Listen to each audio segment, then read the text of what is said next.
Possibly buy a mansion like this. Let's take them back to their home and see how this whole thing started.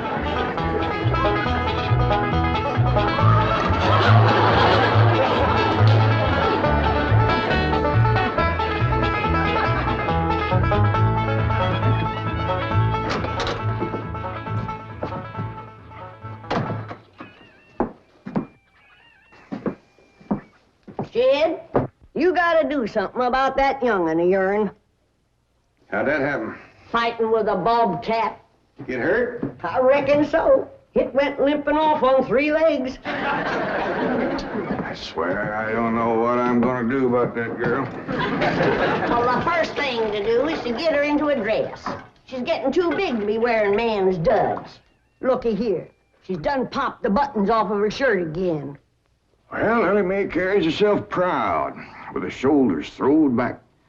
It ain't her shoulders that's popping these buttons. Fully growed up, rounded out female woman. Time she started acting like one. Well, one of these days, some boy will come along and start courting her. They came courting when she was 12.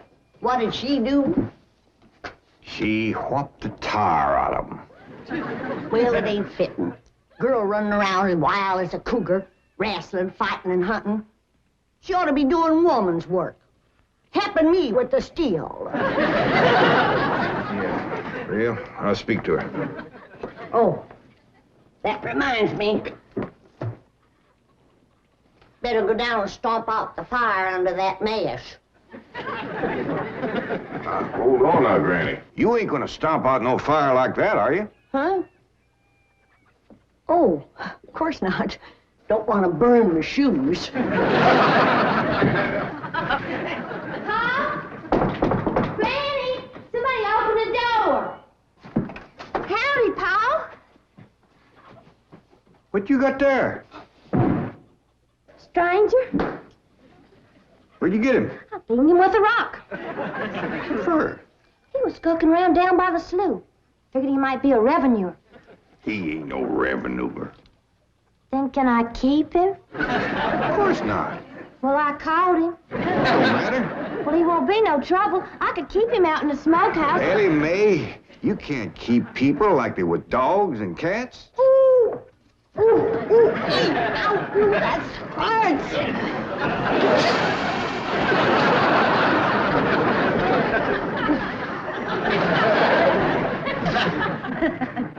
Who's that? Some feller Ellie found nosing around. Beat him with a rock so it'd be easier to tote. They're fellas from the petroleum company. What's a petroleum? I don't know.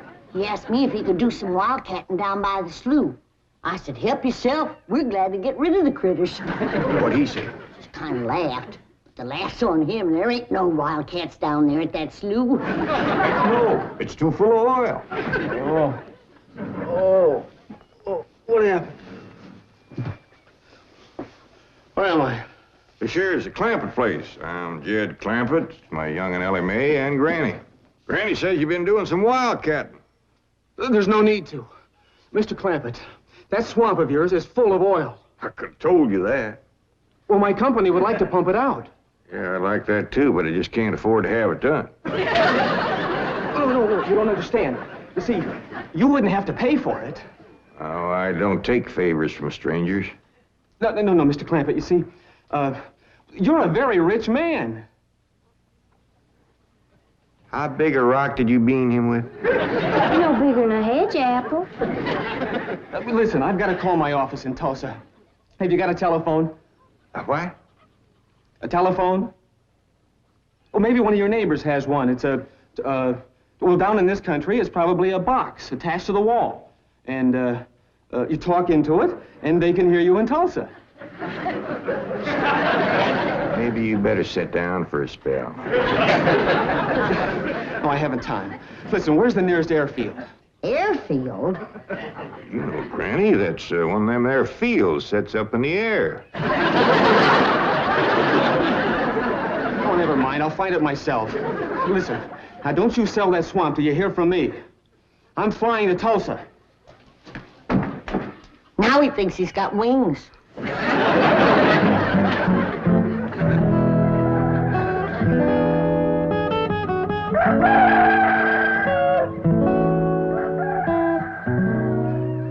Morning, Granny. Watch them buttons, child. Granny! Them pigs of yours got into the corn. Did they drink much? I reckon they did. This here little fella was kicking blue blazes out of the mule. That's the trouble with razorbacks. They such a mean drunk.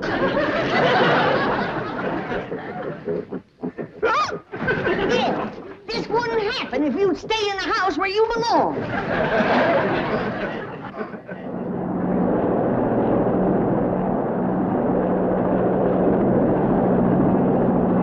There it is, Mr. Brewster. On the tests and surveys, I'd say that's going to be one of the richest pools since East Texas. News like this is bound to get out. Let's go down and get Clampetts' name on a deal. Where's the gun? Where's the gun? Oh, there. What's the matter? You want to see what just flew over Blueberry Ridge? What? The dad-blamedest biggest bird you ever laid eyes on. Probably just an overrode chicken hawk. Chicken hawk, nothing. That thing could make off with a hog. Hurry up, put that gun together. No room to land near the cabin, Mr. Brewster. It's too rocky and hilly. Then let's get the sling ready to be lowered.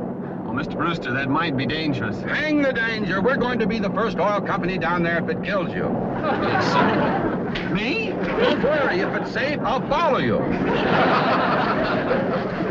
Granny, I see it. Here it is. Land of mercy, look at that.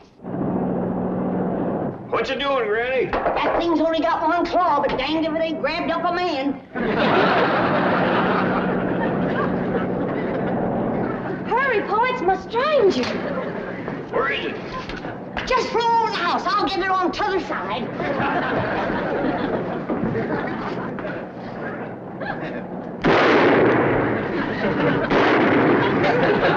You kill it, Granny? No, but I made it drop that stranger.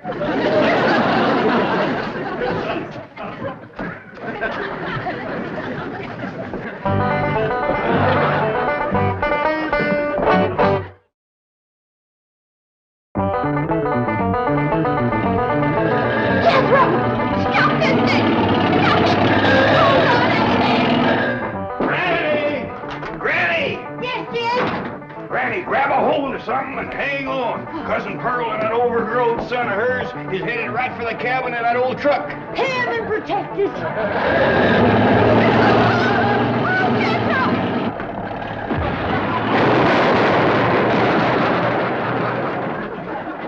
Did they hit us, Jed? No, but I think they sure want the chicken house. Oh, Jed, I'm sure sorry about the chicken house, but nobody got hurt. Jethro, I told you to get rid of them worn-out brakes. I did, Ma. That's how come we ain't got none. Get on out and lift the chicken house back on its foundation. Jed? Yeah. Jed, Ellie Mae came running over to my place, and she said you sold the swamp to some oil company. Well, yeah, I guess I did. What did they pay you for it? Well, he ain't paid me nothing yet. The Brewster fella said he'd bring the money later. How much they going to pay you? Well, he said I'd depend some on how much oil they could pump out. Well, he must have mentioned some figure. What was it? Now, Pearl, you know that old swamp weren't worth shucks. Jed Clampett, you got slickered and you're ashamed to admit it. That's just what I told you. Granny, how much they gonna pay him? All right, I'll tell you. He said it runs somewhere between 25 and 100. 25 and 100?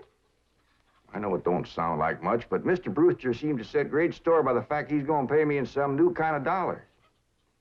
There ain't no new kind of dollars.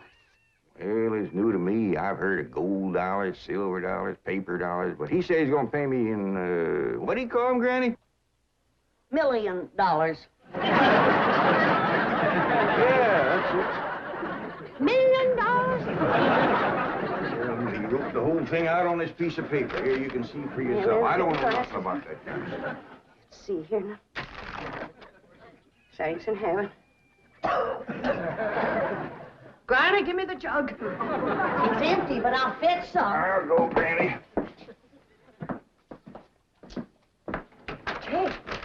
Jed, you're a millionaire. A millionaire. Yeah, that's what that Brewster fella kept calling me. I didn't know just how to take it. He meant you're rich. Me? The richest man in these hills. Maybe in the whole state. Oh, Jed, you can have anything you want. Do anything you want. Go any place you want. Yeah, that's another thing he kept saying. He said he reckoned I'd be moving away from here soon. What do you think, Pearl? You think I ought to move? Jed, how can you even ask? Look around you. You're 8 miles from your nearest neighbor. You're overrun with skunks, possums, coyotes, bobcats. You use kerosene lamps for light. You cook on a wood stove, summer and winter. You're drinking homemade moonshine, washing with homemade lye soap. And your bathroom is 50 feet from the house, and you ask, should you move? Yeah, I reckon you're right. Man, be a dang fool to leave all this.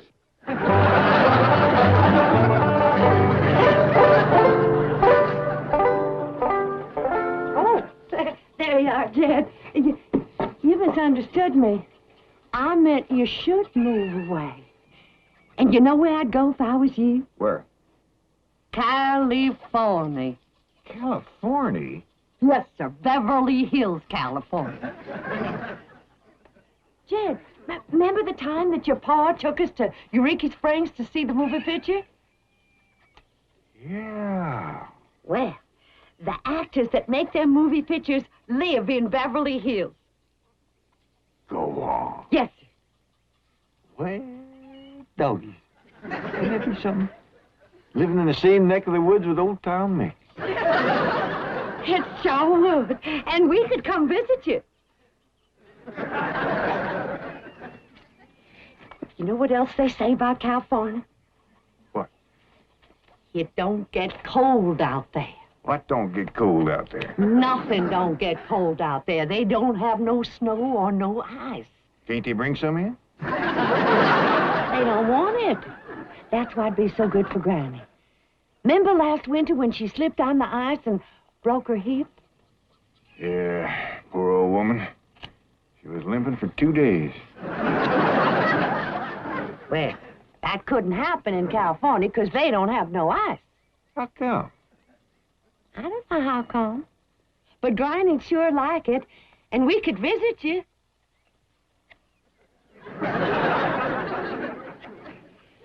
You know what else they say about California? Maybe Jethro'd know how come there's no ice. He's going to school.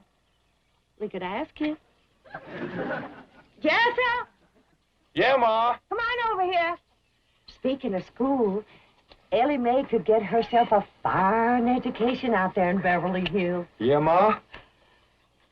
Your rich uncle's got a question he'd like to ask you. What rich uncle, Ma? Your rich Uncle Jade. Jethro? How come there's no ice in California? Don't look at me. I didn't take it.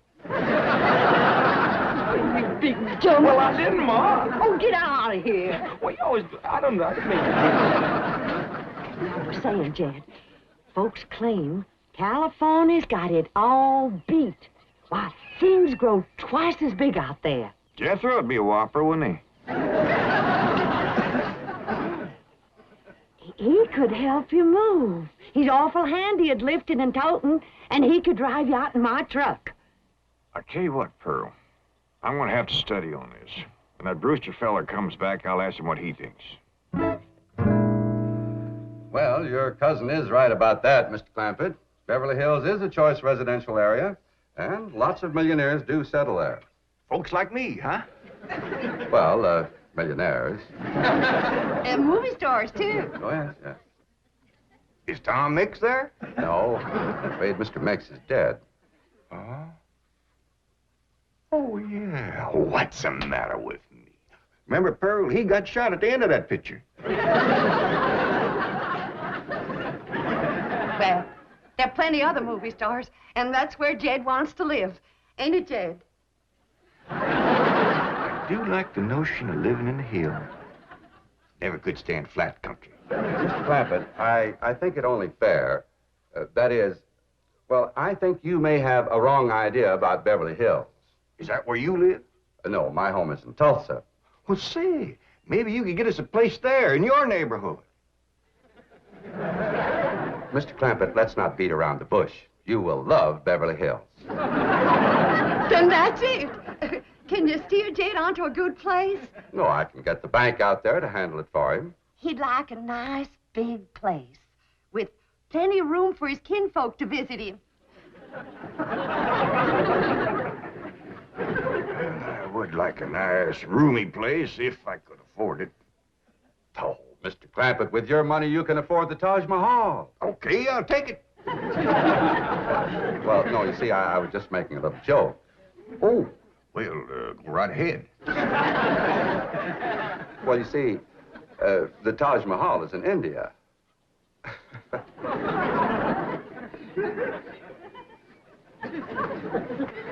Mr. Brewster, you're a nice fella, but I've heard better jokes. Is the foreigner staying to supper? I'm ashamed to say I ain't asked him. How about it? Oh, I don't think so. Oh, no trouble. What you cooking tonight, Granny? Mustard greens and possum innards. Mm-hmm. Did you hear that, Mr. Brewster? Very clearly. Want to change your mind? Not this time. Well, if you should happen to come back tomorrow, we'll be having leftovers. That's the thing about possum innards. He's just as good the second day.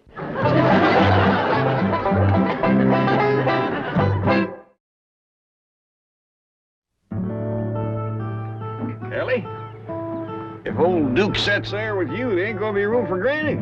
Oh, that's all right, Paul. Granny ain't gone. Who says she ain't? She says she ain't. That's right, Uncle Jed. She's a sitting on the back porch in her rocker, and she says that's as close to California as you're gonna get her. We'll see about that. Dang if I ain't got me the muliest women folk. We ain't never gonna get there.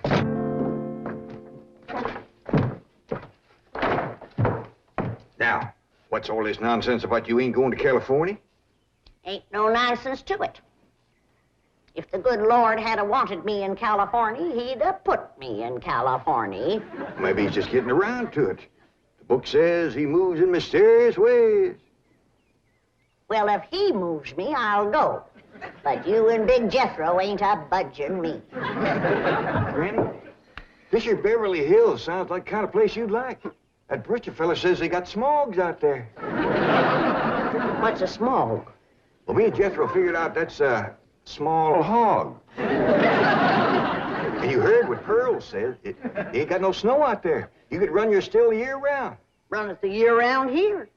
Yeah, but walking down through the snow to the still always makes you feel so miserable. I might feel miserable walking down, but the way I feels coming back makes up for it. Hey, damn it, Granny. We've been planning and talking about this trip for days. You never said you wouldn't go. Never said I wouldn't either. But that Brewster feller has bought us a house in them Beverly Hills. He sent our $25 million to the bank out there. Well, you just chase on out after it. I'm staying right here. And I ain't afeared neither. Granny, I ain't leaving you here alone. And I ain't a budging out of this rocker.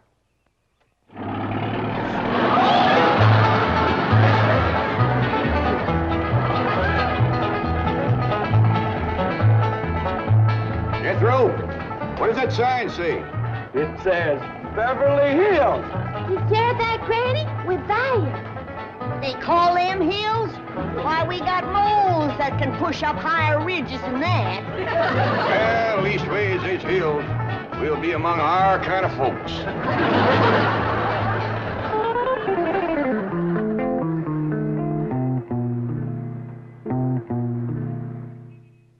This deposit of $25 million to the account of J.D. Clampett. J.D.? As in Rockefeller. Elevates us to third position in capital assets and assures our bank of... Come in. Oh, I'm sorry to interrupt, Mr. Drysdale. All right, Taylor. Well, are we all set to give the Clampetts a red carpet reception? Well, I'm afraid Mrs. Drysdale still isn't too happy, sir. Yes, I know. Oh, my wife is very upset that I got the estate next to ours for the Clampetts. Says I don't even know what kind of people they are. Do you? I know to the dollar what kind of people they are. They're my kind of people. Loaded. Taylor, have the gardeners got the grounds in order? Yes, sir. But I'm afraid that's another thing your wife is upset about. Oh? Well, you see, your gardeners have been working on their lawn all week. Why, they've mowed it, trimmed it, fed it, clipped it. I don't care if they lather it and shave it. This is the most beautiful mansion in Beverly Hills. I want every square inch of ground within those walls in apple pie. Yes? Oh, hello, Margaret. No, dear, I'm very What? Oh, good heavens, did you call the police? I'll be right there. What happened? The Clampett estate is being invaded by a band of outlaws. Invaded? Yes, they're holding the gardeners at gunpoint.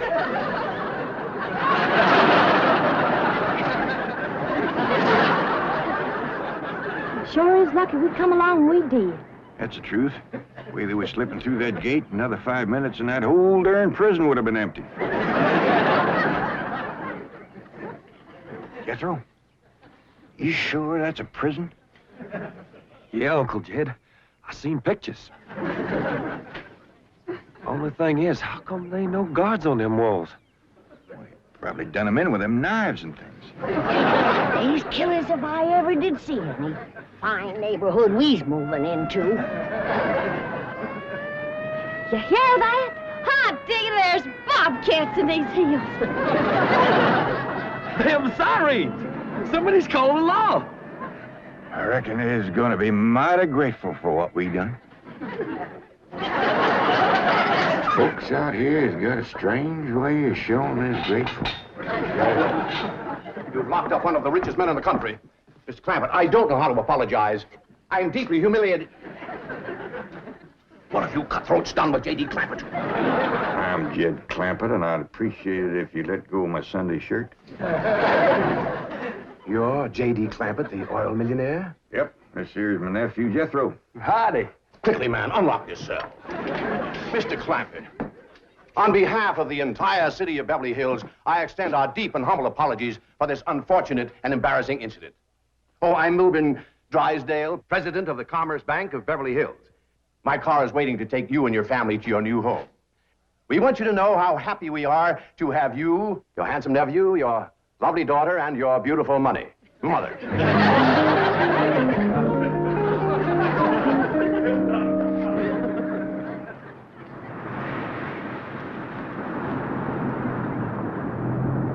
Wait a minute! Stop this car! Mr. Drysdale, you tricked us. You just took us out of jail so you could bring us back up here to prison. Head for the hills, everybody! Oh, wait! Come back! It's not a prison, it's your home! Now, wait! Mr. Clampett, listen to me! Wait! Come back! Friendly!